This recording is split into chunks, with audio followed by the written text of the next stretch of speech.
of this congregation and welcome you all to the Long Island Peace Summit on Strategies to End the War in Iraq, which is sponsored by the Long Island Alliance for Peaceful Alternatives, Great Neck Sane Peace Action, and Shelter Rock Forum of this congregation. This Sunday here in our service, we're going to use as a responsive reading that very meaningful reading from Archibald MacLeish, his poem entitled The Young Dead Soldiers, which ends in this way.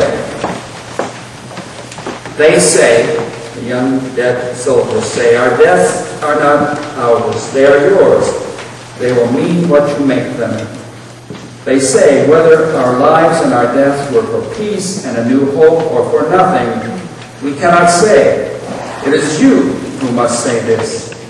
They say, we leave you our deaths, give them their meaning. We were young, they say. We have died. Remember us. Over the past 4 years, the organizations sponsoring this gathering this evening and many others on Long Island have been attempting to give meaning to the deaths of those who have died, not only in the current war, but in previous wars. And I'm appreciative, so many of us are, for the actions of so many of you. And this gathering this evening is a meaning-making event as well. And so I introduce to you now Margaret Napoleon, who's a board member of the Long Island Alliance, who will introduce the evening's program.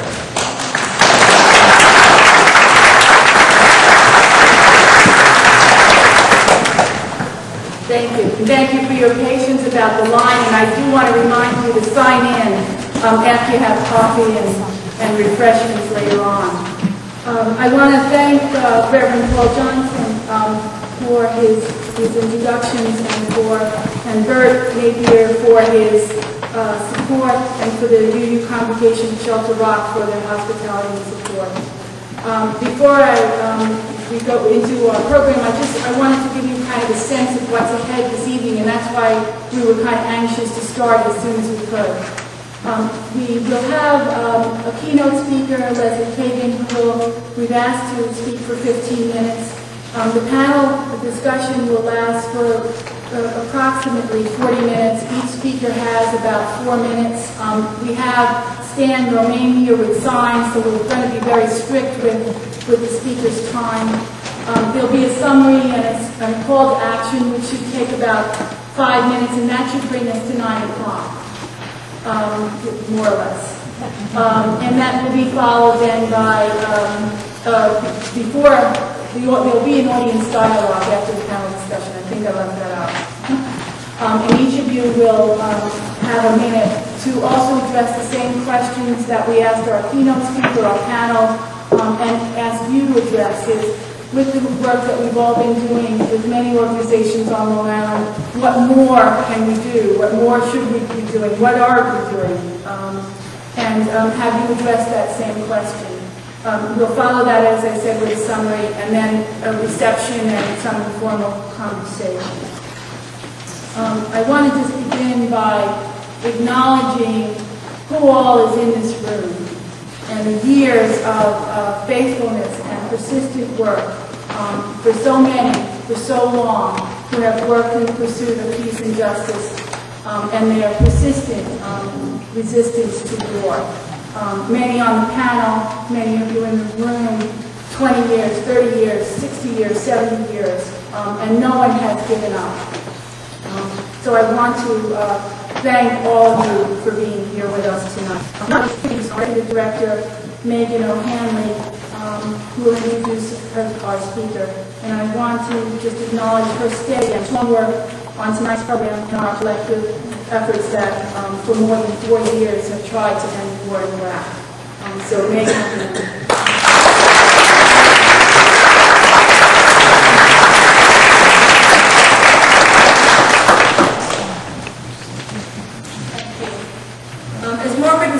The purpose of the program this evening is to explore the question, what more should we be doing both individually and collectively to end the war in Iraq? And the reason the panel is so large is because we felt it was really important to have, broad representation of all the many groups on the island we've been working to end the war over the past 4 years. And the work we're all doing on the local level is important and necessary work. But what is equally important is that we connect our work to the efforts of groups like us all across the country. And that connection is made through our affiliation with United for Peace and Justice. For those of you who are familiar with it, it's a coalition of more than 1,300 national, regional, and local peace and justice groups. And it's an invaluable resource for all of us local groups. Not only does it provide information about issues and a place to publicize our events through its website, but it also coordinates national days of action and some of the largest anti-war demonstrations in the history of the country. In our experience is that our members like knowing that while we're standing out on Old Country Road with our Bring the Troops Home Now signs, people in Kansas and California and Chicago are doing the same thing. And United for Peace also helps us to make the connection to the international peace movement. I'm sure all of you remember in February 2003, before the war started, there were massive protests all around the world. Millions of people in the streets of, in Italy and London and New York, 500,000 people. And United for Peace was the moving force behind those demonstrations. So we're really pleased that Leslie Pagan is able to join us tonight. She's the co-chair of United for Peace and Justice, and she's someone who has dedicated her life to working for progressive and just causes, from ending the war in Vietnam to ending nuclear proliferation, racism, and advocating for equal rights of people all over. So we're very pleased that she's with us tonight.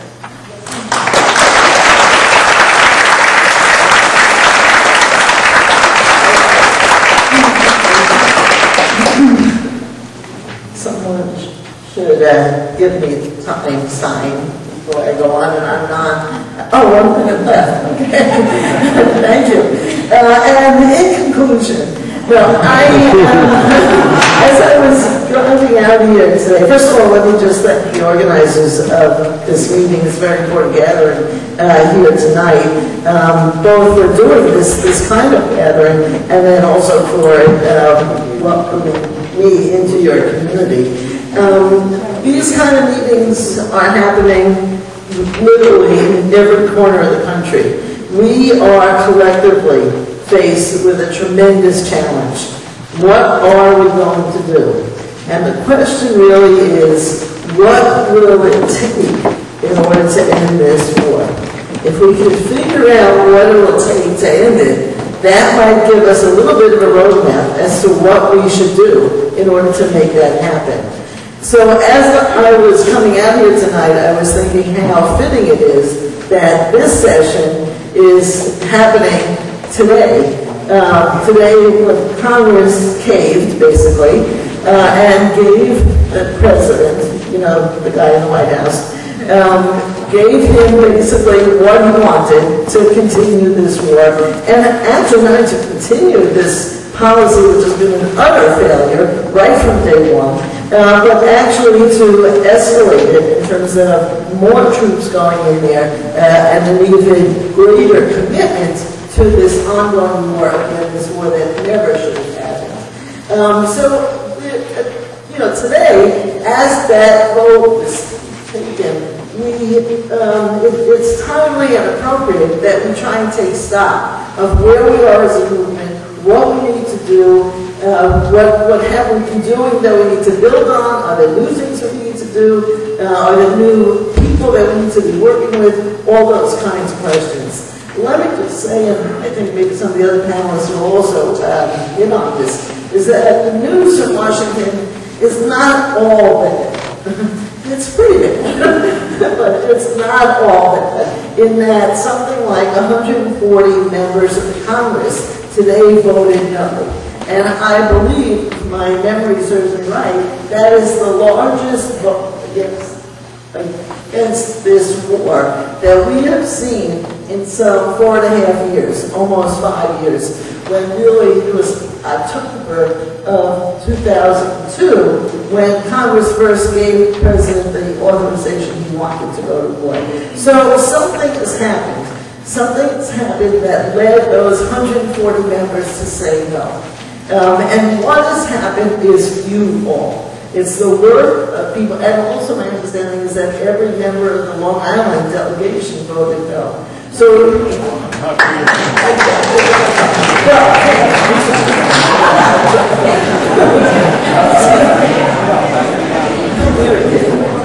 so that goes to you.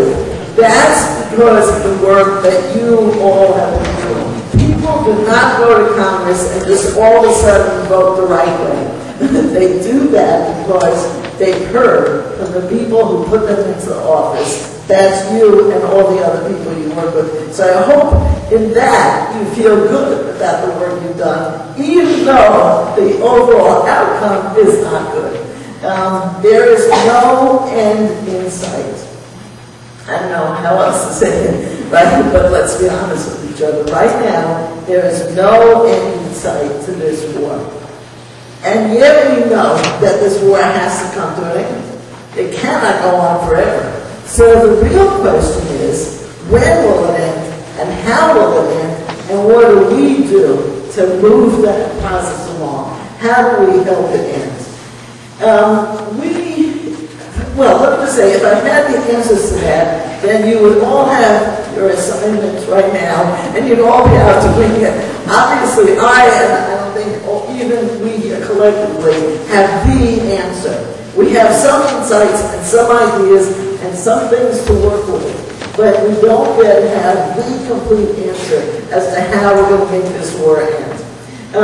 One element, though, of it is that we have to keep figuring out how do we help people who we know are against this war but have not yet done anything. How do we help them find the place that they feel most comfortable, the ways that they feel most comfortable in becoming an anti-war activist?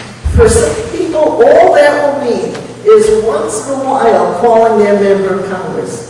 Well, we need to find those people and make sure they are calling their members and keep calling them and keep calling them. For others, all they will do is periodically, once in a while, write a letter to the editor of the local paper. We need to make sure that they keep doing that. We need to welcome people and we need to invite people into this movement in whatever ways they feel most comfortable. Now, let me just say, I want to clear up something here. This is not only about numbers. Yes, it is about numbers, right? As large as our demonstrations have been, and as outspoken as we've been in our communities, we know there are many, many more people in our communities and in every corner of the country who are with us. So it is partially about numbers, just getting those people to be active, to take a stand, to be public in their opposition to the war. It's all well good people to sit home and yell at TV, but it doesn't do a lot of good. They need to be public in their opposition to the war. But it's not only about numbers. It's also about being strategic. It's about figuring out how those numbers can apply the most pressure at the most important places. And there are several issues that come to mind, or several ideas that come to mind when I think about that. Where are those places? It seems to me that as slow as it feels sometimes that the action in Congress seems to move so slowly, Congress has to remain one of the points of pressure. They do, after all, have the power to end this war. And they will have to vote on another supplemental in just a few months, probably in September. The president will again go to them for billions more dollars. So they have that power. That's why it's important to keep the pressure on them. It's not some abstract notion that we think Congress is important because we elected them, this is a representative democracy and all that. That is important. But most important is that they have the power to actually end this war. So that's why it's critical that we keep putting pressure on them to leverage that power, to use the power they have. It seems to me, though, that we also, as a movement, need to strengthen our work with those people either being asked to join the Army, the military, people who are already in the military, who are speaking out against the war, people who have served in Iraq, who are coming back and saying, no, this war is a nightmare and sad, and the families of people in the military. That kind of nexus of people in and around the military, we need to figure out how to support them. We need to put a direct pressure on the ability of the United States government to use its military might.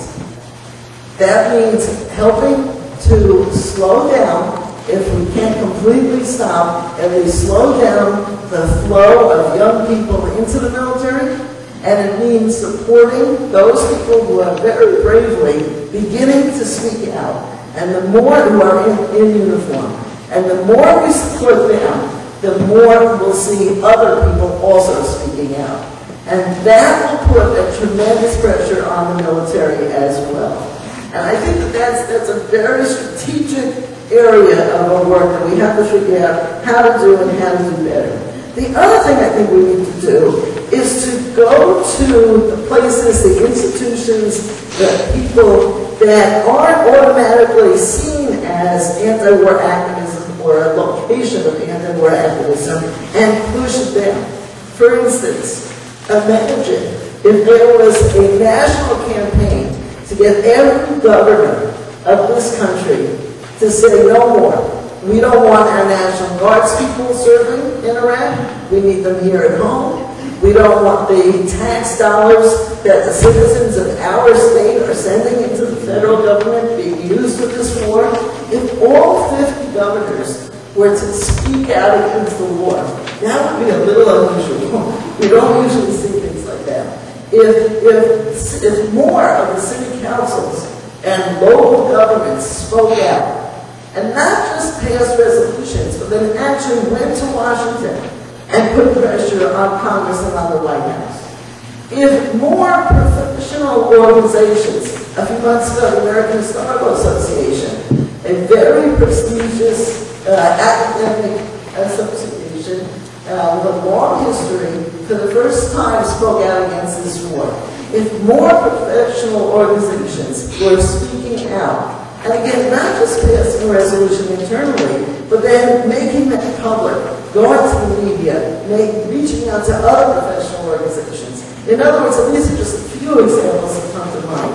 If we could take our work into every arena of life and push the anti-war sentiment out into the public, that would in turn translate into even greater pressure on Washington. So I believe my time, I have a few more minutes left. But I want to say two more points. The technology. 2 points that I want to raise here. One is today, not only did Congress vote, but Bush made another one of his incredible statements. And basically he said, if I got it right, because I couldn't hear all of his comments or the clips I heard, was that we have to keep this war going because otherwise the terrorists are coming. That's basically the line that he and his people have put out since 9/11 in 2001. This is the same drumbeat that we over and over and over again. And let me be perfectly clear. I am United Peace and Justice, and I'm sure everybody in this town, everybody in this room, does not condone terrorism. We are opposed to terrorism. But how do you deal with the worldwide problem of terrorism? Do you deal with it by bombing innocent people, by sending them in the Marines? No. In fact, that becomes a breeding ground and a training ground for new people to join the ranks of terrorist organizations. We have got to tackle this framework of this so-called war on terror and show it the sham that it is. Just as the war on drugs was a total sham, the war on poverty, so that's correct. The other thing I just want to wrap it up and say, I got my 1 minute sign here, so I want to go back to what Reverend Johnson said about how do we give meaning to people who have died in this war. Well, and I assume he meant, I know he meant, not only the U.S. service people whose lives were thrown into this nightmare for no good reason, but also the hundreds of thousands of Iraqis who died. That is a hard question to answer. How do we give meaning to that, to a meaningless, outrageous situation? The first thing, of course, that we must do is end this war and bring all the troops home and leave no bases behind and no U.S. personnel behind. But the other thing we have to do, and again, I wish I had an easy formula for how to do this, we have to do our work of ending this war in a way that lays the foundation and help prevent any other war like this from ever happening again. That is what history has saved in our lives. So again, I want to thank the organizers tonight, and I look forward to hearing all the comments.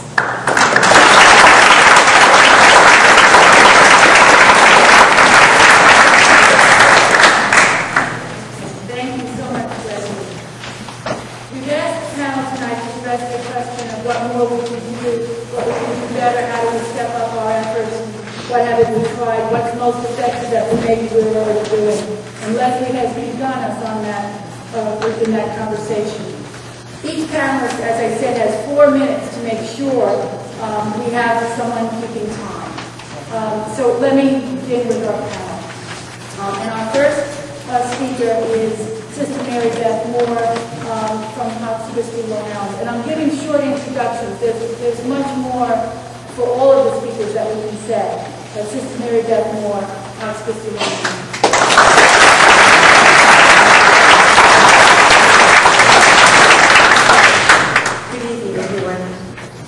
Small acts, when multiplied by millions of people, can transform the world. That's Howard said. We who have been involved in the war, of protesting even before it began, are asking how can we do more, and as Leslie said, what will it take? Let me suggest a little spin on this question for this particular audience. We cannot slacken our efforts one single bit. But does ending the war take into account not only how much we do, the quantity, but also the quality of our work? After all, even if all of us present doubles the quantity of our efforts, would that be enough? And what we really want to do is multiply the millions of people, persuade the millions of people each to do a small act. So how do we deepen the quality of our efforts for peace? I'd like to suggest an acronym that was supplied by a friend, a peace activist who really lives with the advice she gives. I suggest we must deepen and share our hopes. H-O-P-E-S. H for hope. By hope, I refer to a deep conviction about the humanity and importance of what we are doing.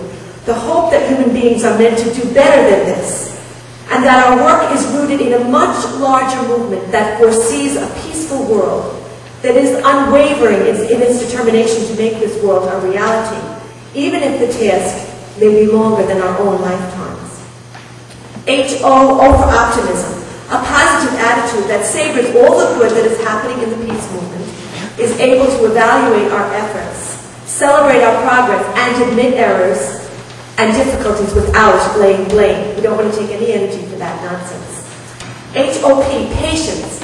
We must practice, just like a musician or an athlete practices her skill, his craft. We must practice patience in our discourse with others.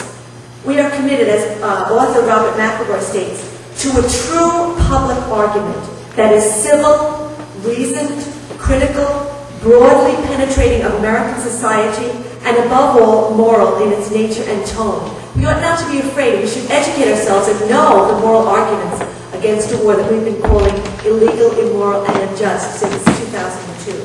H-O-P-E, efficacy. Efficacy is a little deeper than efficiency. I go back to my Catholic roots. And efficacy has a sense of power in it. We must spend the time to know and understand the audience whom we want to persuade.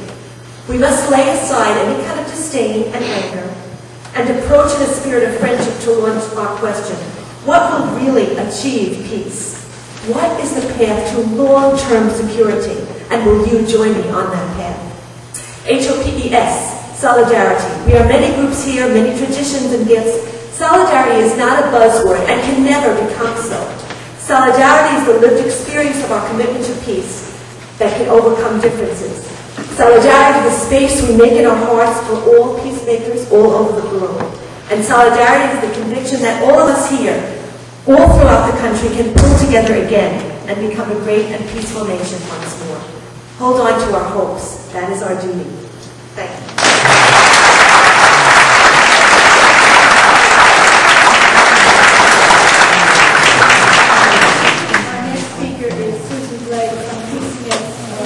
One of our role models of peace activism here on the island.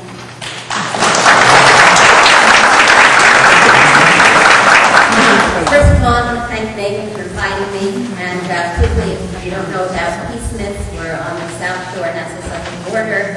We do a monthly music and poetry coffee house. We do a monthly community forum. We have a cable access TV show that's on at 1:30 in the morning on Channel 20 tonight. And we do a monthly leafleting at a military recruitment center in Lindenhurst. We do this in cooperation with the Suffolk Peace Network, which is covering in Patchogue and Huntington as well on other Saturdays. But there's a gap on the second Saturday of the month, and I think it would be great if the Nassau groups would perhaps take the Hempstead recruiting station, because in Freeport there's already a peace demonstration going on, but we'll hear more about that later. Anyway, first of all, we should never make the mistake of supporting any congressional proposal that does anything other than cut off the funds.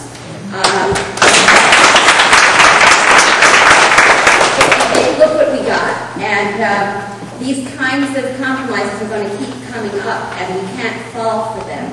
And we can get a bigger vote no next time and maybe actually cut off the continuation.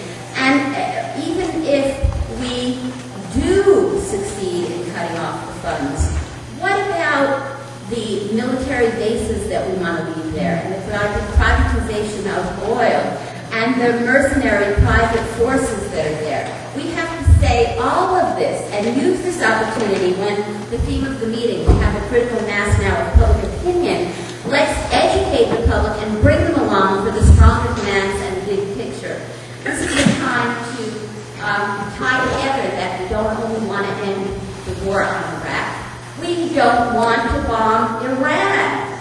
We don't want to continuously support the Israeli military and foment civil war in Lebanon and Palestine.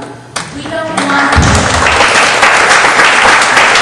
be dependent as a society, leading the world, dependent on oil. And this is a critical time now with the consciousness about climate change, where we can tie environmental issues to war issues. And let's not forget about nuclear power. The fuel cycle. This is the thing that's being used as the excuse to invade the next country.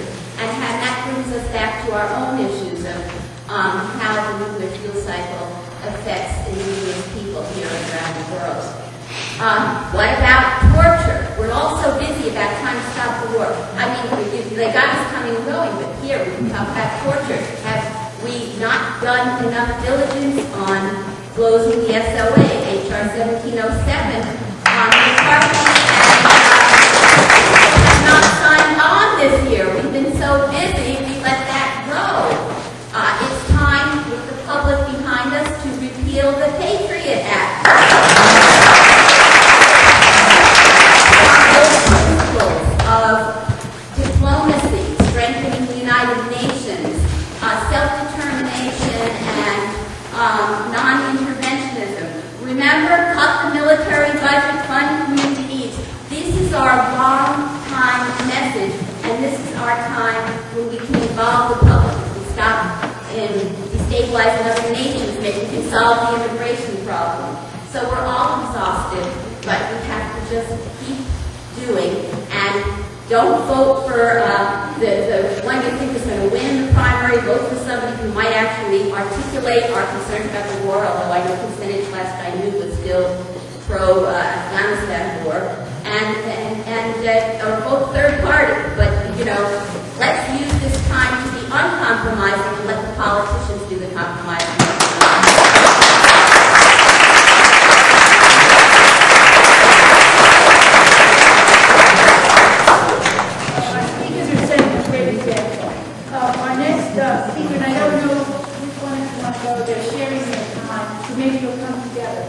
Thomas Princeton is the chapter 138 with Long Island Veterans for Peace, and Peter Bronson, Veterans for Peace. They're sharing their time, so they're really a government.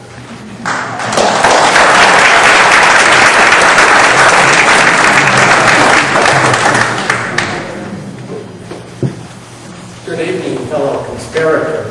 A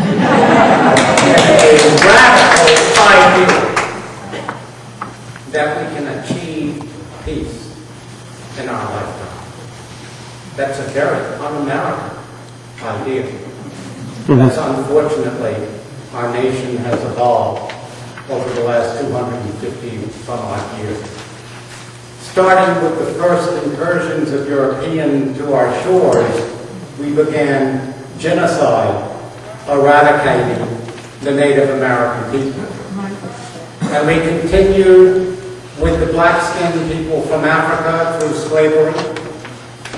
And we continued all throughout our march to the California coast. And in 1961, the military-industrial congressional complex. That was in the original language of President Eisenhower's speech. And his advisors told him he could not accuse a fellow separate but equal branch of government of being part of that complex. So he scratched it out, but it's in the history books. That complex is as alive and sick today as it ever was. So that ending the war in Iraq is not enough. In the war of my generation in Vietnam, it took us 12 years, but the peace movement, very much at the end, with the help of the GI resistance, when the army would no longer fight the war that the generals and the politicians wanted, the war ended after 12 years. We're 5 years, and the casualties are mounting. And this time, we have to mobilize, start an insurgency if we have to, a new American revolution if we have to. Just take this country, stop fumbling, and put it in the hands of the people. And some concrete things I'm going to give you just two because I'm sure my 2 minutes gone. Check your stock portfolios, please, any of you that have stocks.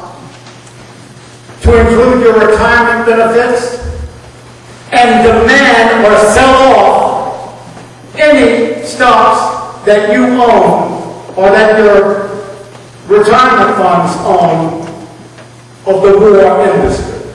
Let's call it, it's not a war industry. That's too nice a word. It's a genocide industry. And all is not humane. Second, the concrete thing I would suggest is that if any of you are veterans of conscience, not like most veterans unhappily in our country are, who because of their traumas often, if they were in combat, have to wrap themselves around the flag to justify the terror and the horror that they experienced in their war. But have it have some noble cause, meaning. If any of you are veterans, please join with Peter and myself and other Veterans for Peace. There's 24.5 million veterans in the United States. Maybe at the most 2,000 are members of Veterans for Peace, Vietnam Veterans Against the War, and the new cohort, the Iraq Veterans Against the War. That shows how strong our military culture is. And the last thing, I'm just going to end with a quote from Thomas Jefferson, the primary author of our Declaration of Independence from the tyranny of the British Crown. This quote is from 1785, when he spoke out against another evil in our society that we overcame, slavery. And this quote is especially apt in these times of xenophobia and Christian fascist genocidal crusade against the civilians in the Muslim world, as well as anyone else that they deem not safe. Here's the quote. Indeed, I tremble when I reflect that God is just. Thank you.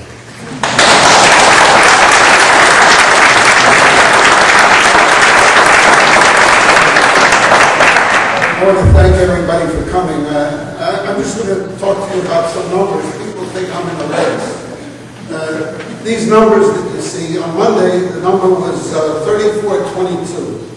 And there were another 578. The 578 represented American military deaths in Afghanistan, and the 3422 represented the deaths in Iraq. And the total on Monday was 4,000.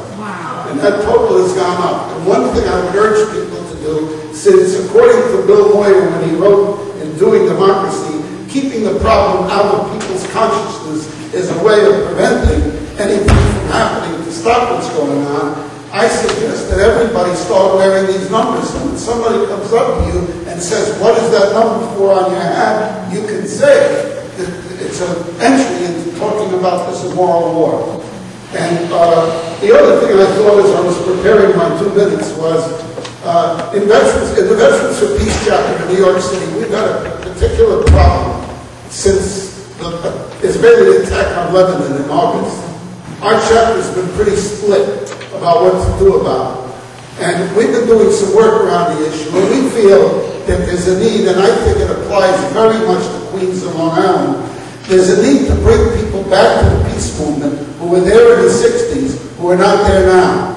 And one of the ways of bringing them back is to begin the kind of dialogue where we talk about what's happening with the goal of coming up with a negotiated settlement that would allow Israel to live in peace and would end the terror that's being inflicted on the Palestinian community, so both sides can live in peace with a just settlement, where we, with the United States, acts as an honest broker to help them come to terms, not as somebody who's sending cluster bombs over to kill the civilian population. So we felt in the chapter what we've been working on is to create the kind of space where we can have a discussion. We couldn't because the chapter voted not to discuss it anymore. They don't want to talk about it. But we've pushed the issue, and we're meeting as a subcommittee and trying to create the same kind of space that already exists in Israel. In Israel, the Haaretz and the newspapers, people are discussing these things. We're not able to discuss it here. So my suggestion is that we try to keep all these issues that are supposedly dividing us in the public spotlight. Wear the numbers. Talk about some of the issues that we're not supposed to talk about. And by opening up these issues, if people of good spirit, they can help bring about a solution. And the last thing I want to say is, we participate in a number of street vigils. The biggest one probably is the Grandmothers Against the War at Rockefeller Center. On any given Wednesday, there are 65 or 70 of us standing on Fifth Avenue in front of the promenade at Rockefeller Center. But these vigils should be happening all over Long Island and all over Queens. If anybody's a little embarrassed by it, we have 2 in Queens. We have one in Forest Hills on Saturday from 11 to 12. There are about 10 veterans there. And the other one is in Flushing, in Casino, Maine, where there are a number of veterans and members of the Queens Network for Peace and Justice who vigil there. But we would help you start these things anywhere you like.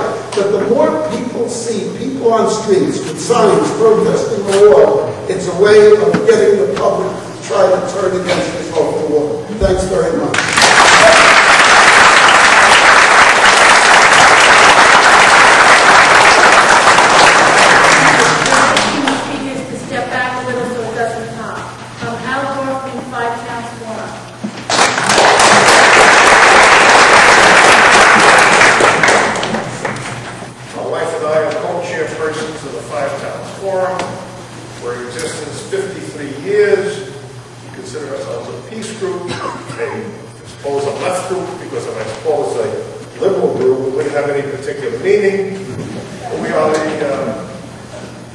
In a way, we're the successors of the ALP, which went out of business in '54.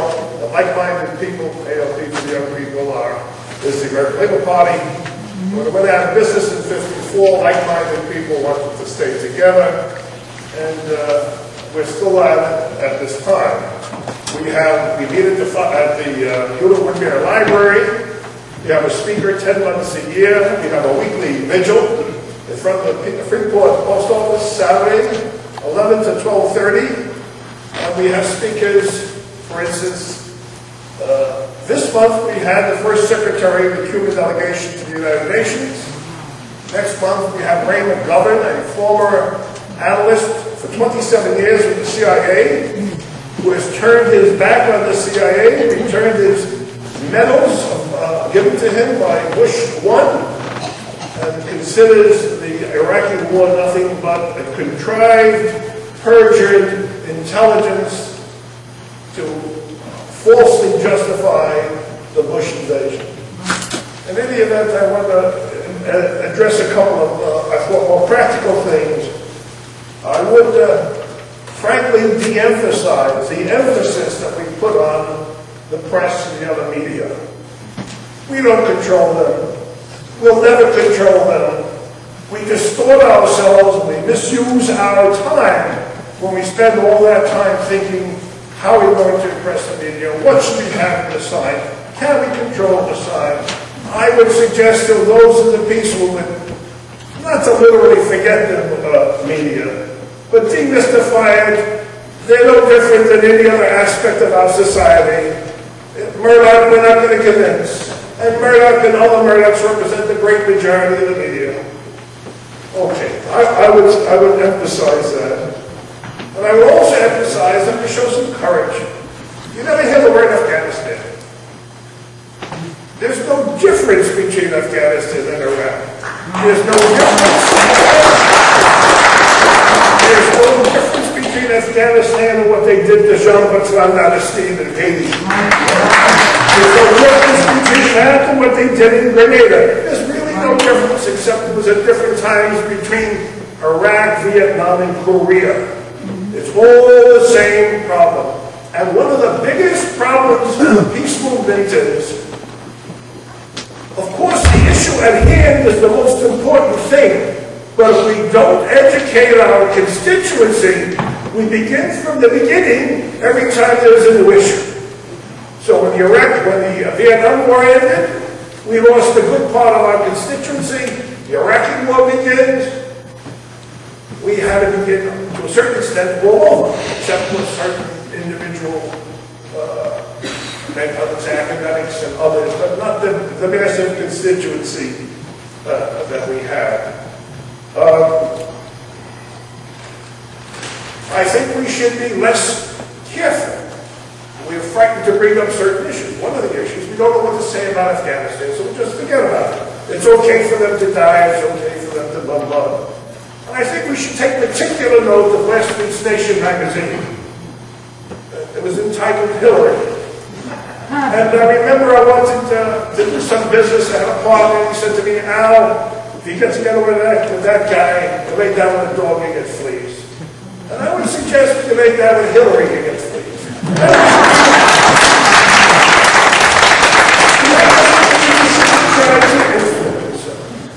But 6-7 years on the board of Walmart, she ain't us. 6-7 years. You know, the first job she had at a Yale Law School was with a left-wing law firm in the Bay Area, California. It had no influence on her. She is immune to that. She is a fully formed human being. If we could influence her, it would be a miracle, but we tried. And we should remember that there are other avenues of political approach than within the Democratic Party. In 1954, I was involved in a political activity on behalf of myself. One of the Democratic leaders whose support I wanted said to me, I'm going to support you. And it ended up, she delivered Port Washington for me, her, 1 vote, and 40 other votes for my opponent, which is fine, that's politics. Which reminds me of what Nancy Pelosi is doing today. She's against the vote. She says, I'm the new new proposal without any dates for withdrawals or beginning of withdrawals. She said, I'm going to vote against it. But she's made sure to deliver the Democratic Party for the Bush type of vote. That's not being deceived by her individual part. I would just suggest that we try to educate our constituency, that we be a little braver than we are, and that we touch issues, whether it's Israel, Palestine, Afghanistan, etc. Remember, I'll just end with one word, one sentence. Don't forget. It was under Clinton that we bombed Iraq every damn day.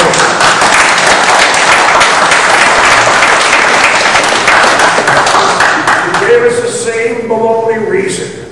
Iraqi artillery radar flew out to an American plane, and we destroyed that piece of artillery. As if they were morons. They never successfully hit a plane. Who believed it?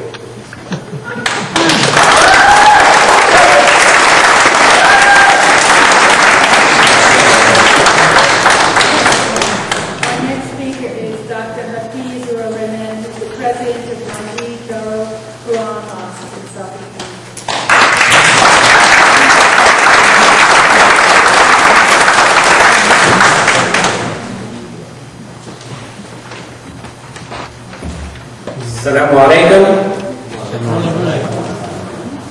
It's a pleasure to be here. What a beautiful place. My first visit here. Ladies and gentlemen, remember the slogan, shock and awe, that we heard so much at the beginning of the war. It sure awed us all, the Americans, and it sure shocked the world in its inane cruelty. And remember the fascist phrase, if you're not with us, you're against us. Think what it does to you, sitting here. That left no choice to many thoughtful, decent people, but to be morally against us. Remember our allies, France and Germany? Remember how they were abused? Finally, one day the reality did hit, and 2 days after an unequivocal support for Rumsfeld, Bush dumped him. Ladies and gentlemen, the midterm congressional election gave a thrashing to the Republican Congress because it failed in its primary duty to oversight the executive branch of the government, which had gone amok.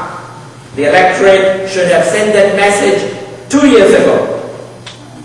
Unfortunately, most Americans are against the Bush policy in Iraq, not because it is wrong, but because it is not succeeding.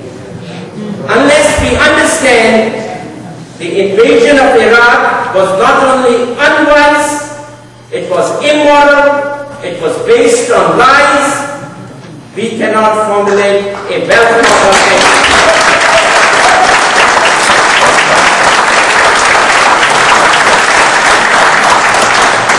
Brothers and sisters, in the throes of the midterm election, with his approvals down in the tank, Bush jumped another phrase, stay the course.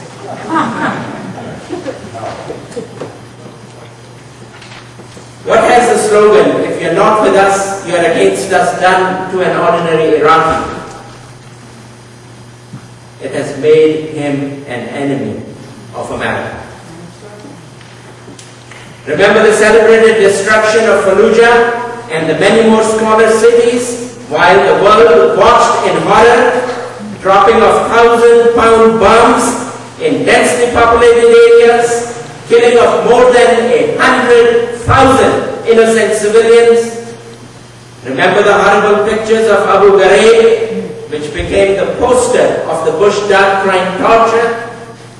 Most Iraqis were happy that the tyrant was thrown, but while their political liberties were not there during Saddam's time, at least the streets were safe.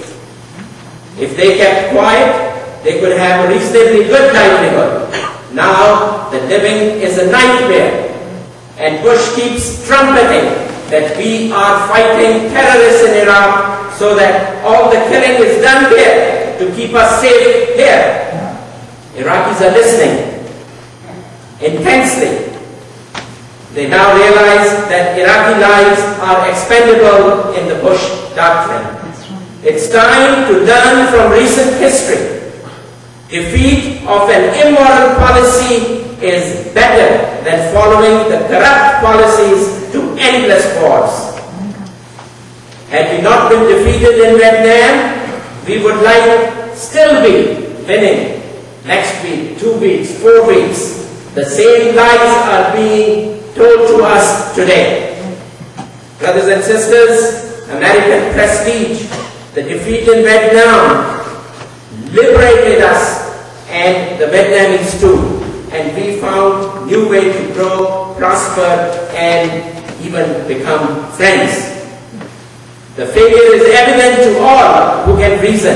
As predicted, our bungling leader has not only landed the sole superpower in an unwinnable quagmire in Iraq, but now in Afghanistan, we are also skidding and sliding towards chaos.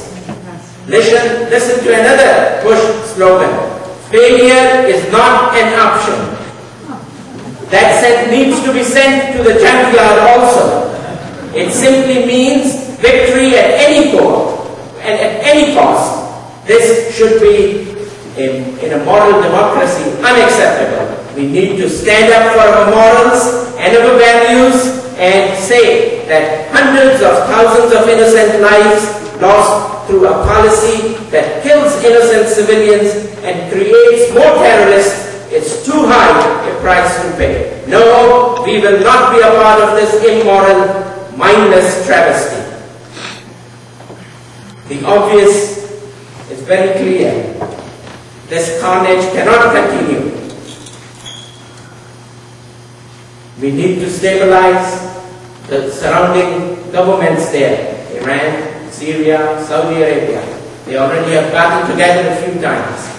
We have to back out, we have to remove our armies, and we have to tell them we will not interfere in their decision makings, and we will fund it. Now we are spending billions and having our soldiers killed. We should get our soldiers back, spend that money, let them decide what they need to do, and that will resolve our problem. Thank you very much.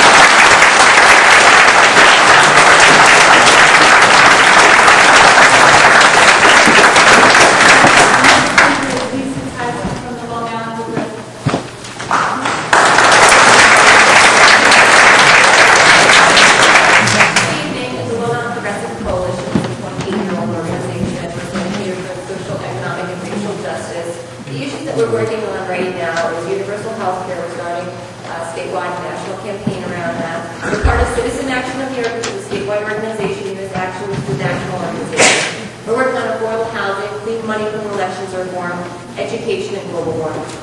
I'm worried about running out of time, so I'm going to talk a little fast. I want to kind of get to my end.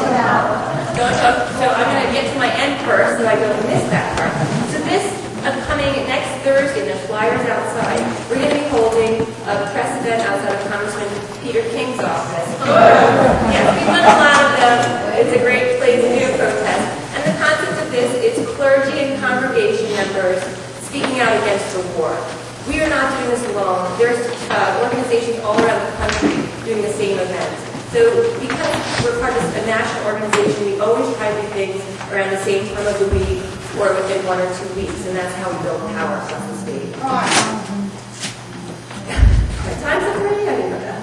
So, the time is 11 a.m. 11 a.m. on Thursday, the 31st. My time's up already. Okay, so we were asked, really, what is the strategy going forward? How are we going to change what's going on and build more power?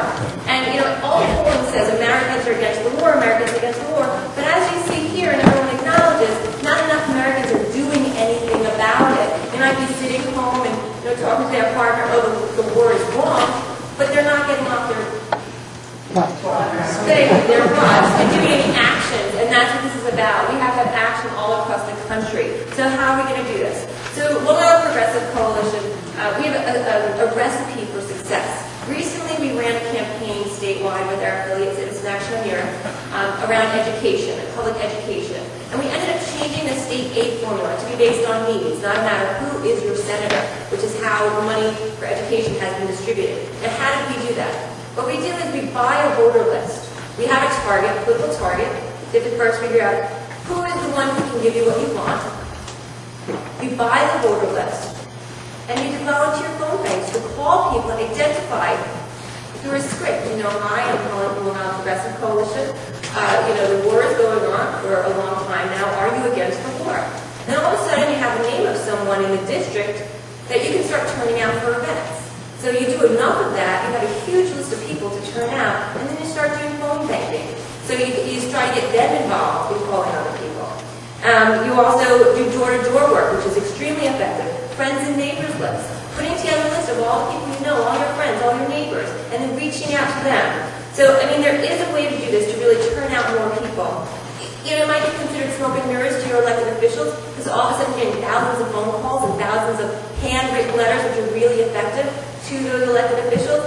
But your one letter, handwritten letter, represents thousands of voters to that elected official. So the more of those outreaches that we can do, there's more of those actions we can do, the better off we are. And one other question that we were asked is, how can we engage more people in this movement? And people don't want to go to meetings. I mean, we know that with our work as well. They don't want to go to a meeting and listen to something. They want to go out and do action. And a lot of people cannot make meetings. So you have to find other ways of doing it. Email is a great way to do it. People have email lists and distribution lists. It has to be targeted, there has to be a plan. You have to realize a lot of people are doing it. But we have to think about people who can't come to a meeting like this, but who still want to participate, because there's a lot of people out there. We got to get them involved. Thank you.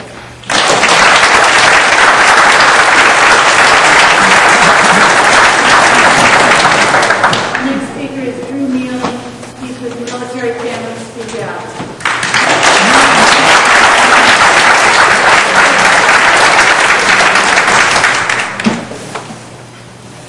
Hello, my name is Drew Neely. I would like to make honorable mention of the Gold Star families, the wounded, the maimed, and the elected people devastated by this war.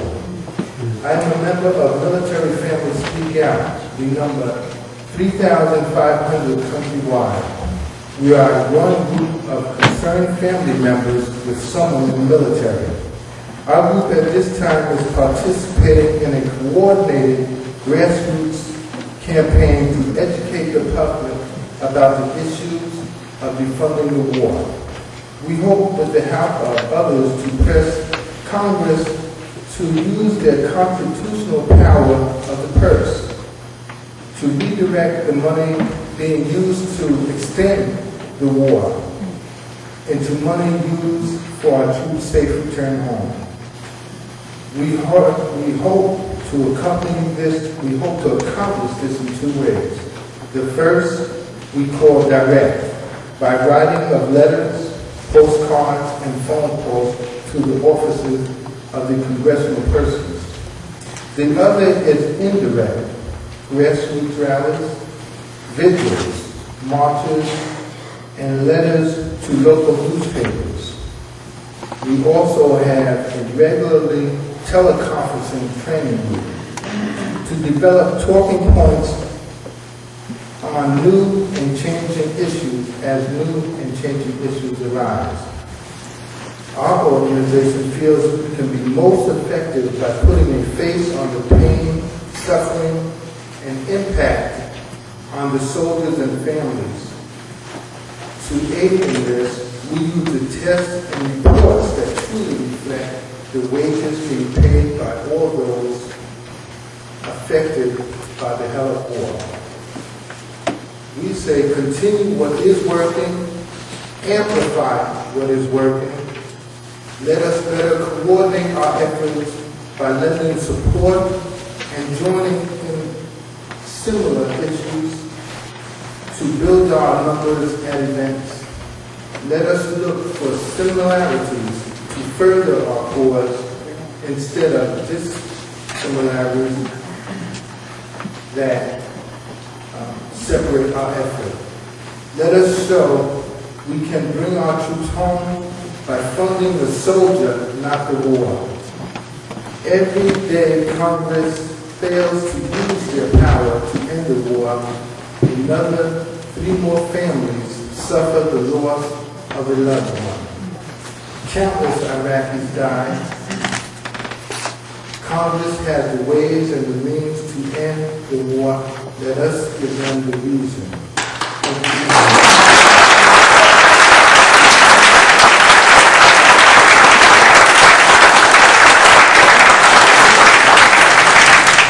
Rosalie Young from Code Pink, Long Island.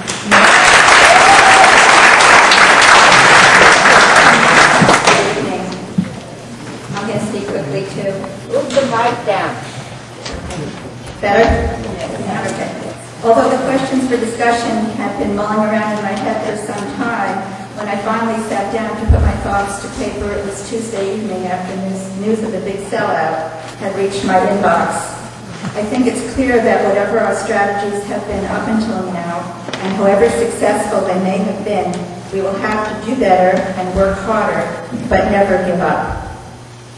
We in Code Pink are optimistic that our unique brand of peacemaking will continue to reap benefits and that we will continue in large part with the strategies and tactics that have been our hallmark.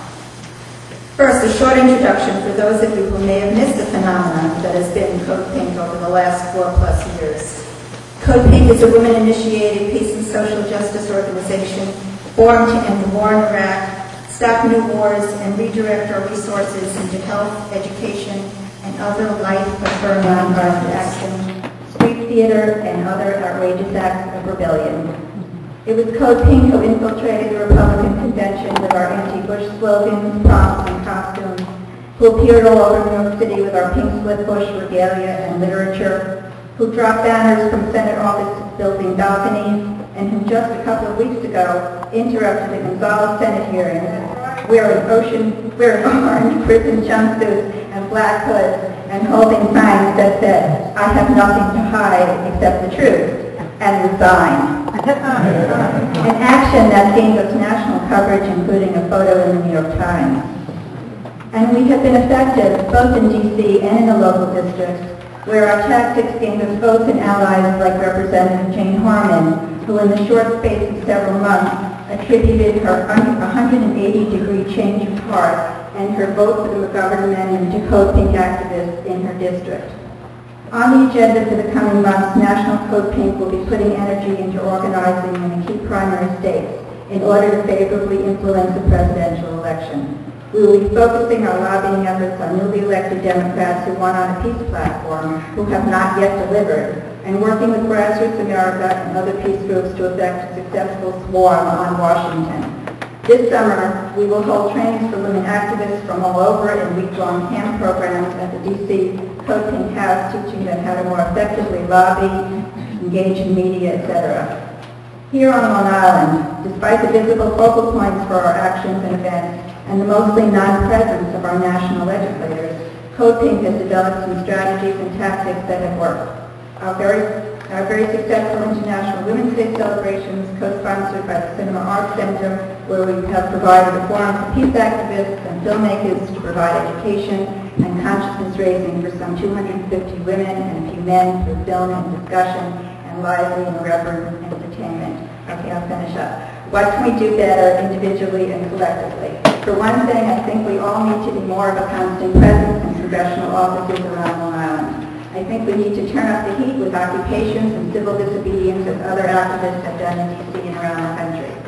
Our groups need to work even more closely with each other to create innovative actions that are so large they can't go unnoticed by the media. And we also need to create closer alliances with the press so they send reporters to our actions and not just photographers, and we get both newspaper and TV coverage.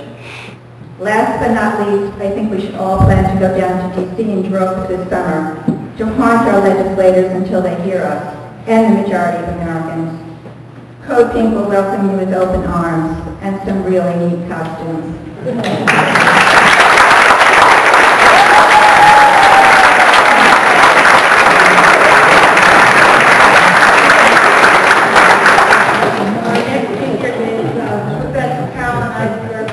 Director and the Chair of the EPJ Legislative Committee.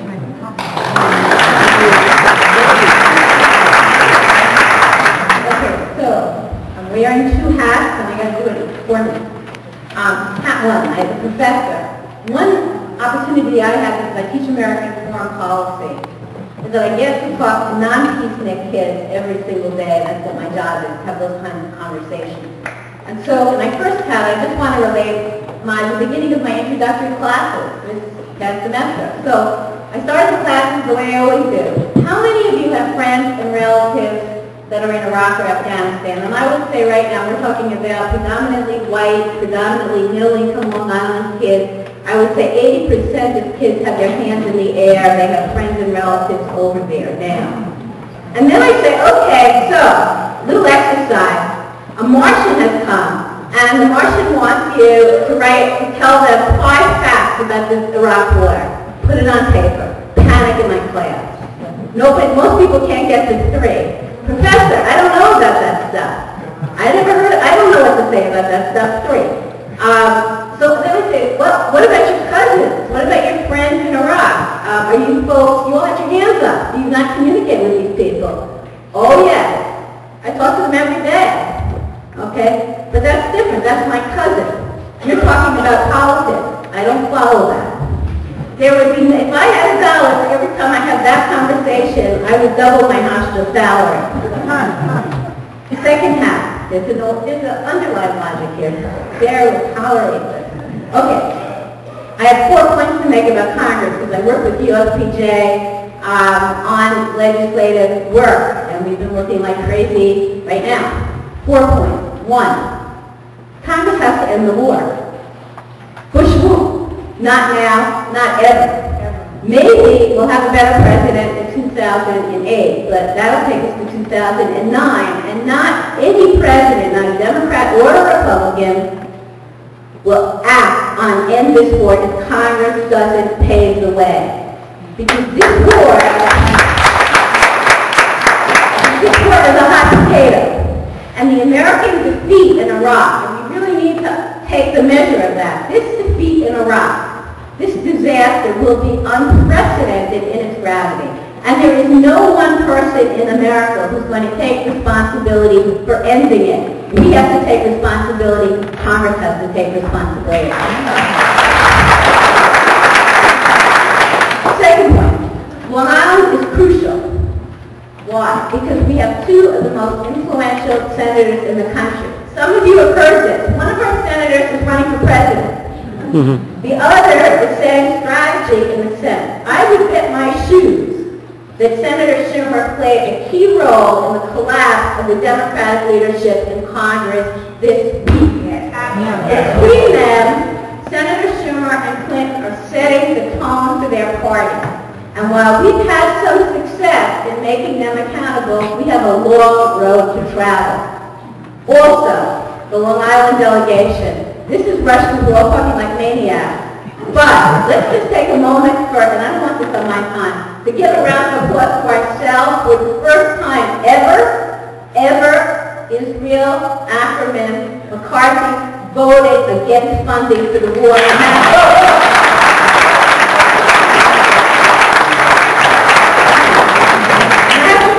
Totally shocked. Marty on the way in said, he was yelling at McCarthy's office up until 2 hours ago. These people hadn't decided this is all of our effort.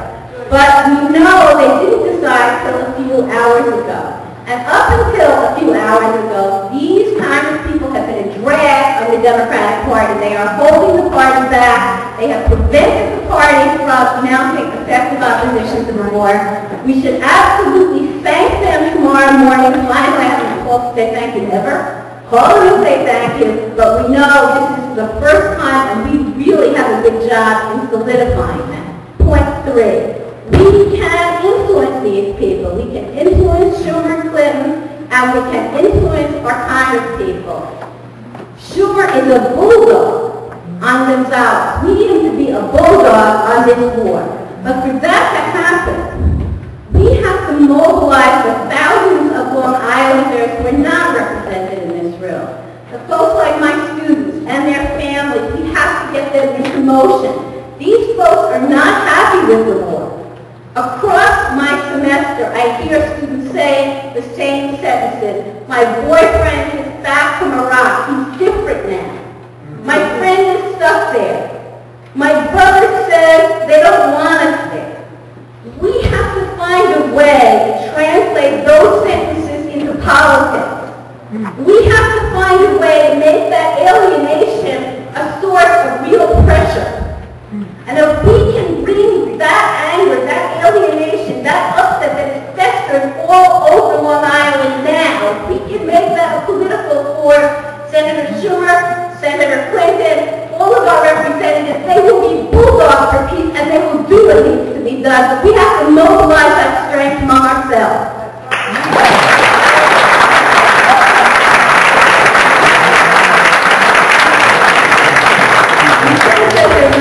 To my last point, because every speaker said the same thing. We have great speakers up here. We have to win.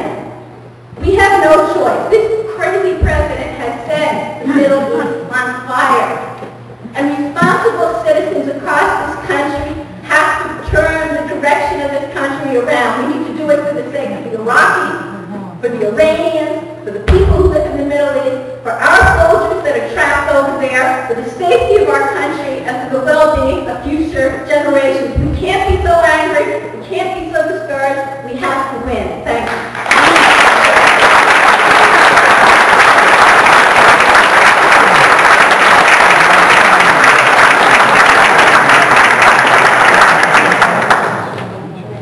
Our next speaker is Reverend Mark Lucas from the Interfaith Alliance and the pastor at Bethany Congregational Church.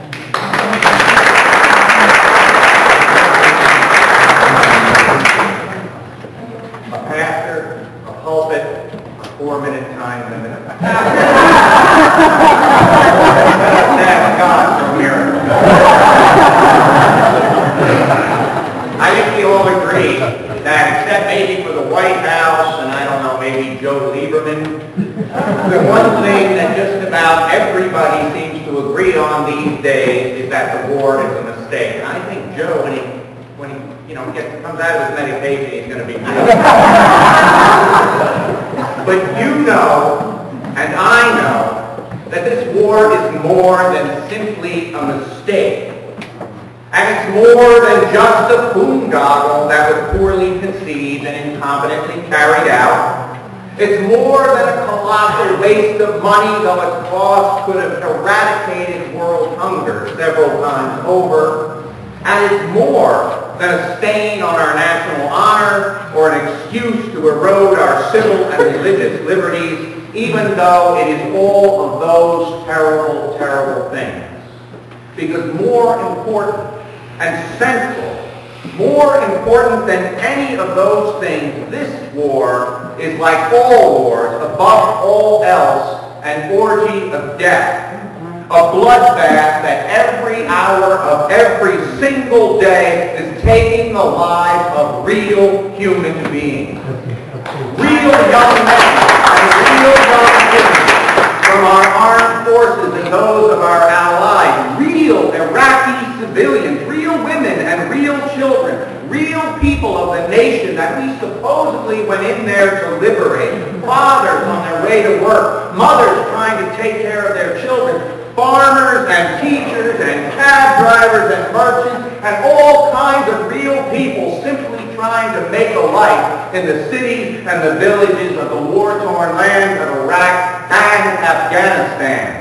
Every hour of every single day as the president yammers on about a victory that even he can't define or defend, as our so-called representatives go back and forth making courageous speeches one day and capitulating the next day, as generals come and generals go, and too damn many of us keep too damn quiet for fear that some misguided armchair patriot is going to accuse us of not supporting the troops. Another soldier dies. Another child weeps for her mother. Another family, some of them right here on Long Island, prepared to bury another idealistic young man or young woman whose life was cynically cynically sacrificed in the name of patriotism or freedom or the war on terror or some other very convenient slogan that is supposed to justify that what we know simply cannot be justified. And so, what are we going to do? I believe we need to stand up, we need to screw our courage to the sticking point and do whatever is necessary by whatever means are available to stop this bloodshed, to end this atrocity, to bring the soldiers home. Not someday or soon or in 6 months, but right now before one more life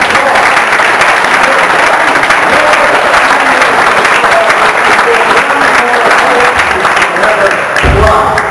I believe we got to write, we got to donate, we got to march, we got to preach, we got to scream, we got to lay down in the streets if that's what we got to do. But we can never, ever, not for 1 minute, let our so-called leaders forget that this isn't about patriotism or national pride or even fighting terror. This is about the broken and decimated lives of real human beings. This is about our children, our parents, our brothers, our sisters, our neighbors. This is about the slaughter of the innocent, about the waste of the best and the brightest of our nation and of their nations. And that every hour, every single hour, my friends, of every single day is taken from the human community something that can never be restored. Lives that we will never, ever get back, and futures that will never be. What can we do? We can speak truth to power. We can remind the war makers and their sympathizers of the words of Abraham Lincoln, who looked out at his so-called victory and said, "There is no honorable way to kill. There is no gentle way to destroy, and there is nothing good in war except its ending." And we can assure those who are responsible that the blood on their head and yet on our hands will not be washed off by slogans or compromises that let the killing continue, but only by those with the courage to stop it. And finally, we can promise together. We can make a pledge to God, to our troops, and to one another that we will honor their sacrifice by learning from it. That we will not sanctify the slaughter with our silence. Not now, not in our name, and by God, not ever. Thank you.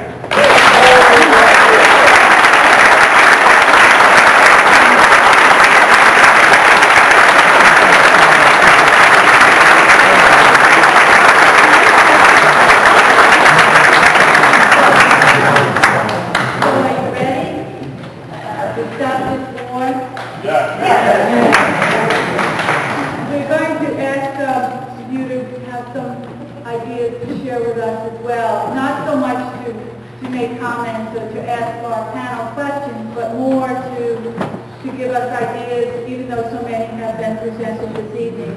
I guess before we move to that, remind you that in the package, there are letters, you don't have to look at them, there are letters to our senators, there's a letter to the representatives, there's a list with contact information, so that everybody can follow the 5-minute rule every day or every week to call their senators or their representatives. And there's ideas for what you can do to end this war. And so we ask that you take a look at that before you leave. We said the audience would have a minute. We're going to try to be as brief as possible so that we have as many voices as possible. Hi everybody. I have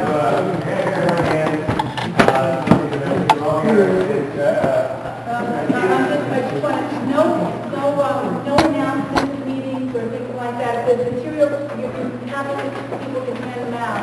We really want people to speak to the question about how we're going to end the strategy to end the Iraq War is to put pressure on to impeach George W. Bush and his chamber.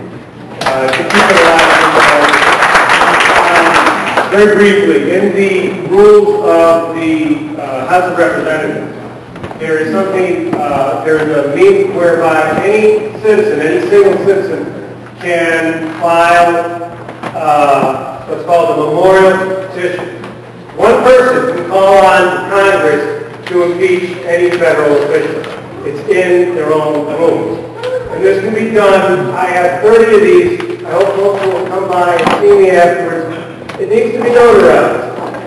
When it's notarized, every single person who signs this has, your signature is pretty much beyond question if it's notarized. We want to get a big stack of them. We want to take them down to Washington. I'm with the Green Party of the United States, the Green Party of New York City, and so what you can do is, I urge you all to think about this. This is a really direct way to say to the Congress that we want this investigation to go forward. And again, it takes real responsibility on your own shoulders. Every single person, you can't, when you do this, you're pretty out of it. And if there are a lot of people who do it, they'll take it seriously. And I hope you'll come to the end.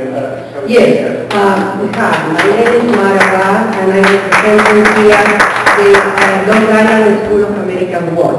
We had our group meeting last Tuesday to be prepared for today. I heard something that is very important that I want to say, solidarity. I think if we have to get all together, unify, and present only one front against this war, and work all these organizations together. We have the School of America, I suppose everybody knows here what it is. It's a training military school located in Fort Benning, Georgia. Our group, that is a national group, has been fighting for many years to close this school, and today we have a Bill 1707 that actually Ms. McCarthy has to sign to co-sponsor. I mean, this is a bill that is going to, for the closing of the School of America, for the investigation of what this school is doing, and we have to ask Caroline McCarthy to sign to co-sponsor this bill. So I think in my message is that solidarity, and I have something else to decide, to sign on to the impeachment movement and to keep marching.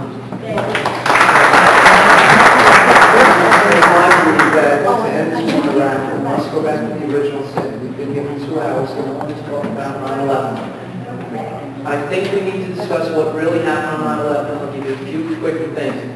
After 9/11 was a crime of epic proportions. With every crime there was a motive. So who has motive?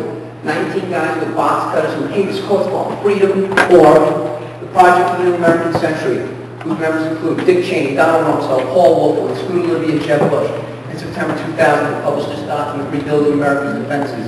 On page 51, they said they needed increased military spending, regime change in Iraq, and in order to do that, they needed, quote, a catastrophic and catalyzing event, like the new Pearl Harbor. Page 51 of this document. That line, real quick. System Planning Corporation. They can fly planes by remote control. Here's the document. Please do the research and look it up.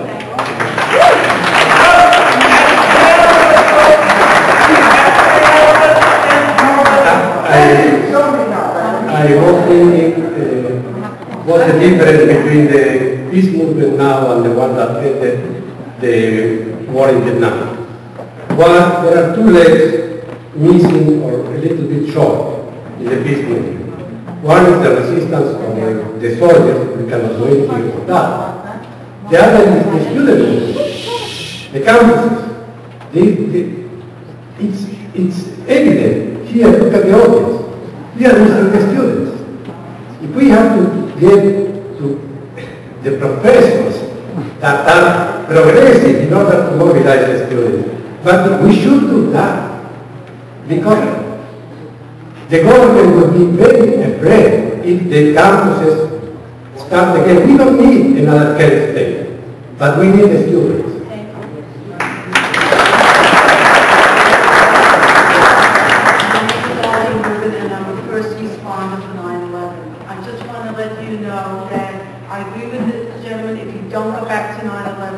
I was briefed July 2001 by FEMA of this pending attack that was going to take place. We got together with 60,000 first responders at Ground Zero that are dying of the toxic dust. My father died, he lived in Rockville Center, from the toxic dust. We were on the phone that day with FEMA, the first responders, and they told us it would be 1,000 years. And for anybody for 200 years, in the 5th year are going to be dying. There's 60,000 now. If we all don't work together and stop nitpicking about what happened on a particular thing and get to the truth, we must work together. There's 60,000. In another 5 years, we're going to have over 100,000 deaths from 9/11 toxic dust. Any thoughts on getting to reaching out to focus pressure on those in Congress who are the soft pressure points? In '06, some of us organized by Citizen Action of New York, I think I was under the Progressive Coalition, we went down to Pennsylvania, we campaigned against Congressman Gerlach. And this is Republican, very safe incumbency. And we didn't beat him, we got close, but he sneaked in. But not it was legit. But we almost did. But apparently we did for a scaring because this is a guy who used to have a very safe incumbency. He was one of the 9 moderate Republicans who went to President Bush and pleaded with him to change course in order to save their seats. And also organizing that group was Congressman Charlie Dent. He's in the congressional district right next door to Gerlach. And he had the same exact experience, a very safe incumbency, and suddenly he had the scare of his life also. So how would you pressure Congress people who were not, live in their district? Well, one thing, of course, was what we did. We went down there and go door to door and urge people to phone their congressperson. Another is give out lists of voters' names, which I think was referred to. Okay. Everybody, my name is Michael Bennett. I'm a recent graduate of Howard University president. What? Sorry, I'm a little too tall. I'm a recent graduate of Howard University last week, and a student of Professor Eisenberg. Fire speech, way to go. Like I was going to comment on what the gentleman said, but I guess I can just follow up and re-emphasize. It's really amazing to be a part of a group that are thinking and talking and contributing really fantastic ideas to ways to build peace and ways to promote change. But, like you said, sir, the audience is not filled with enough young people as there are people of other generations.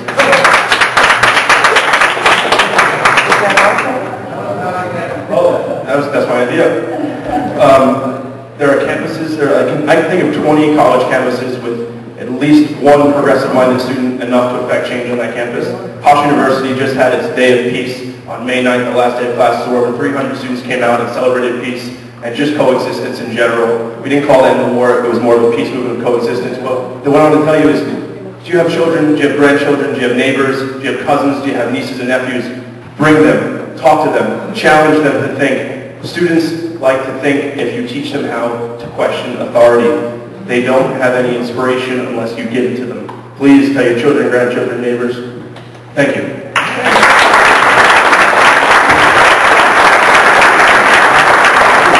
Thank you for your strong protest from the panel, and all of us are protesters. We spent years protesting.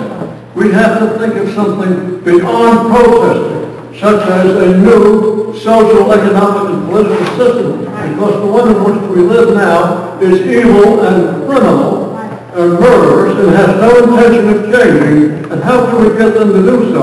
As an example, they have 1,400 military bases all over the world. And how are we going to stop that? They're still going to be in Iraq after we remove supposedly our troops, because there are another 130,000 mercenaries there. They're into the people in Washington. The military-industrial complex, as it's called, has an intention of imperialism that will control the world and control you and me, and they control the media. I'd like to know what protest, what can we do beyond protest, what can we do beyond protest to suggest and campaign for a new social, economic, and political system, because this one is absolutely criminal and evil.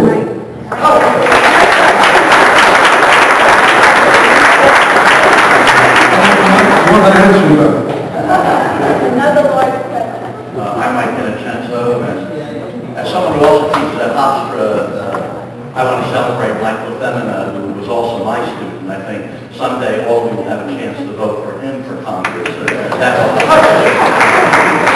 a lot of other good young people like that. I like what Herb says and Al says. I think there are a lot of deep structural problems that need to be addressed in our society. But I have two specific proposals. One of them is kind of simple, and I think the other is more complex. The reality is, some spoke about building solidarity. There are a lot of Americans out there, as Rusty has mentioned, with the students who care and are troubled. They aren't quite sure what to do, and partly because a lot of Americans who are otherwise good people suffer from ADD, attention data deficit disorder. And it's not easy to really keep up with all the complex things that are going on one hand. And also, it's not easy for most normal people who lack the courage and commitment of a lot of people here to stand up against their elected officials. They've got to be given a reason, because the inclination is to say, well, gee, they're the representatives of our government, and it's hard to do that. So here are my proposals. First of all, to overcome cognitive dissonance, being out of touch with reality, we just need a list of the 10 worst things about this war. All of us can make such a list. It's got to appear on one side of the paper, so that paper can be circulated as widely as possible. It's the equivalent of political talking points. So it's reinforced, reinforced, reinforced, and Mark gives us a good start. The second part of that page is the more complex one, but I think we can do that too. And when a lot of people say, well, yeah, it's awful, it's a problem, it's a horror, people are dying, it's a genocidal thing, then they respond when Bush and Republicans say, well, you're going to surrender. And what's the Democrats' plan? Well, the Democrats don't have a plan. We've got to give them a plan. And I think there are a lot of thoughtful people who can do that. Rusty does it every day. On the second side of this sheet should be 10 steps in the order in which they can be taken to get our troops out of Iraq and how we can address the complex issues in the Middle East. Then we can get to the structural changes once we get the ball rolling in those factors.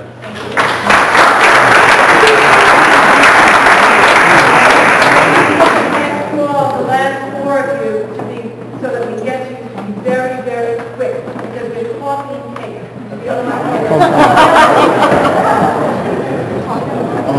Like the rest of you, I've been frustrated over these past 4 or 5 years, and a little over 2.5 years ago, I bought 3 4x8 sheets of plywood, and on those 4x8 sheets of plywood, I put down the fact that I'm against the war, I want peace, how many lives were being lost, and I put them on my front lawn. I don't expect you to do the same, because about 6 months ago, I had a visit from the town of North Hempstead. John Campbell and the attorney and 4 other inspectors who said I violated the town rules. So I waited 45 days and took down those 3 4x8 sheets of plywood, moved my signs back a foot, and put up more blue signs which say, impeach, bring boys home, and every one of you should do the same. Put signs up on your lawn, because you're not going to get the press, you're not going to get John Kamen, you're not going to get the rest of the people to support you. And furthermore, I say this, every village and every town meeting and every county meeting should have an organizing group of us to go there and say, we want our local officials to support the end of the war. We don't expect it from Washington. Let's get it from our villages and towns.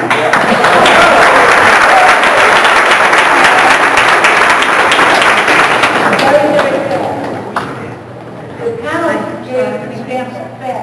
My name's Anna Cole, and my father worked for various 1992, basically rolled up the sidewalks in Paris when they moved everything down to Texas and Florida. Up until the early 90s, Long Island was a very important strategic military place, and we had a lot of DoD contractors, Grumman, Sperry, which was a hotbed of that activity. In the 90s, it was decided to move all of that down to Texas and Florida, and we see what they're doing with it now. Now, there's a lot of patriotism in this area, they have the air show and all that stuff, but long story short, DoD is really gone from this area. But with my background, I've noticed that there's something being left out here. This war is being fought about money. It's all about money. And we need to look at the way that we are spending our money, because we can sit there and scream and kick and yell, but if we don't back it up with our wallets, and we don't hit them in their wallets, which is really the only language they understand, we're not going to have much of an effect. The politicians aren't listening to us. They're listening to IBM, Sun Microsystems, Halliburton, all the DoD contractors, all the big communications companies which are invading our privacy. We need to look at how we're investing our money. Pull our money out of those companies. Don't back them. Put your money into something that is meant to do. The lady in the red dress is the last speaker. Who is that?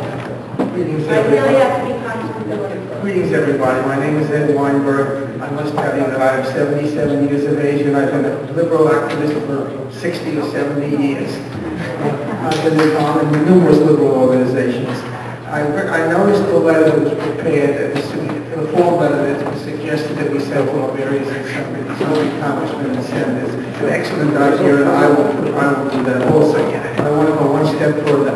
I'm going to suggest that we make maybe 50 or 100 photocopies of this letter, distribute it to your friends and others, and see that they send it out to the various legislatures.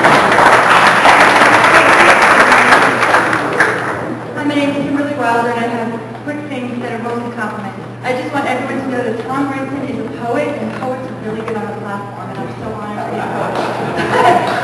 Susan and Leslie made me think about something so interesting about, we do have the means to end the war now, so let's show the lessons in the future of how you end wars and how you don't ever have any war, and I think that was just a very well-taken lesson. I wanted to say to the young man from Hofstra that I think that's a really neat thing when he said, it just percolated with me, question authority, that's what we have to teach our young people, and I wonder if there's anyone here that doesn't have their young person with them because their young person questions authority too much. So just a challenge to ourselves that we can take angry young people and questioning young people and not be shy of our own family problems. Thanks.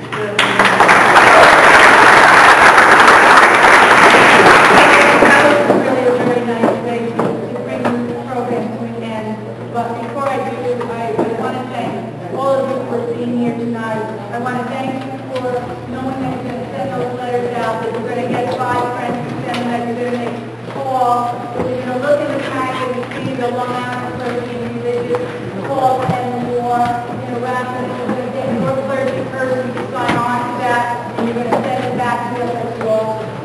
Like Martin Luther King, we have to be troublemakers for peace and justice, and that's what we're here doing tonight, and that's what we're going to be doing in the days ahead. So I want to thank our panel, and I want to thank Leslie for